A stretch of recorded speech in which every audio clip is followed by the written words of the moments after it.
안녕하세요, 피커TV입니다. 미국이 중국은행 3곳에 미 금융시스템 차단이라는 치명적인 제재를 준비 중이라고 하여 알아보았습니다.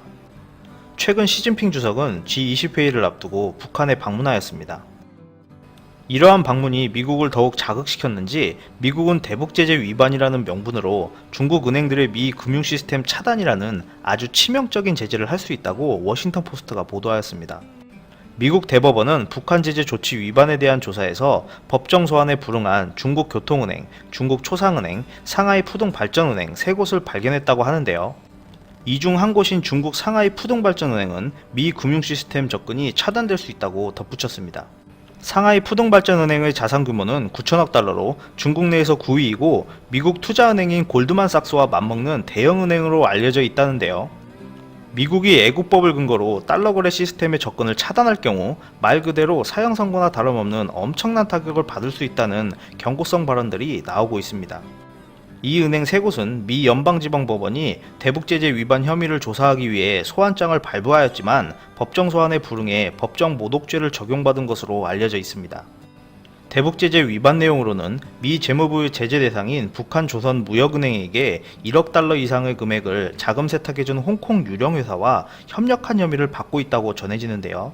앞서 지난달 15일 미 법무부가 공개한 문건에 따르면 대북제재 위반 조사에 협조하지 않은 중국은행 3곳에 대해 베럴 하월 워싱턴 DC 연방지법원장은 미국의 자료 제출 요청에 중국 정부가 비협조적이고 북한의 핵무기 및 탄도미사일 프로그램에 대응하는 것이 미국의 핵심 국가안보 이익을 위한 대처라는 점이 이유라고 주장하였습니다.